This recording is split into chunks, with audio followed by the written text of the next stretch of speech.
Let's move across our border to Zimbabwe now, where doctors have been on strike for over a month. Despite an ultimatum from their health minister, they were not back at work on Monday this week. Doctors in Zimbabwe currently earn around 500 rand a month. They've been offered, but they've rejected a 60% increase, which would take the lowest paid salary to around 1,500 rand a month. The editor at the New Zimbabwe Online, Richard Chidza, joins us via Skype from Harare. Good morning, Richard. Thank you very much for joining us. Just tell us a little bit more about the strike and why doctors are refusing to go back to work. Sally, good morning, and thank you very much for having me. The doctors continue to be on strike, like you indicated in your introduction. They've been on strike for, I think, over 40 days now. And the problem is around their allowances and salaries, but particularly their on-call allowances.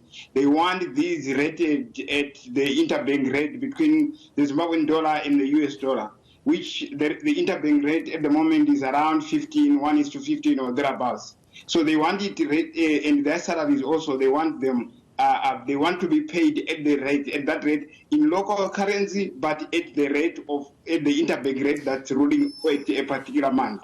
So that is actually the bone of contention, and the doctors continue to be on strike. On Monday, they were supposed to go back to work. The minister had issued last Friday, 2 Fridays ago, right? He had issued an ultimatum that they should go back to work or they face disciplinary action. They ignored his call or his ultimatum, and the minister then went to court. He went to the Labour Court. The Labour Court ruled on Friday, this last Friday, that's 2 days ago.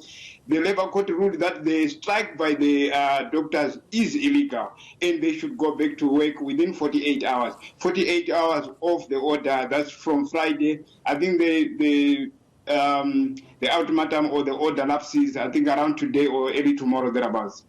So they're going to be in some serious trouble. We've already heard about their leader of the group that's protesting, Dr. Peter Magumbeya, president of the Zimbabwe Hospital Doctors Association.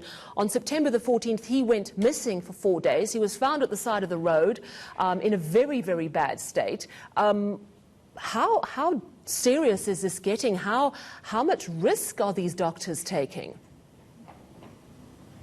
It's a huge risk, but it's also a very dicey political situation that we find ourselves in. And the doctors' issue gets at the very center of the political situation. Peter Magumbeya is in South Africa now. From what we understand, he was airlifted to South Africa for specialist treatment. There's been very little in terms of information around that, and to the media, it's been a nightmare to try and get through to the Zimbabwe Hospital Doctors Association to get information around what is happening to him or what it is that he's being treated for. They've talked about issues around his brain, around his spine or something like that, but it's really been a nightmare to try and get around it and get the right information as to what it is that they say he's being treated for. But then you indicate that it's tricky for the doctors to continue to defy government. And they're likely going to defy if it's anything to go by, if statements coming from the Zimbabwe Hospital Doctors Association is anything to go by. And their lawyer, Doug Coulter, indicated that they are not on strike, but they have been incapacitated and can't report for work. So basically they're saying, come get us.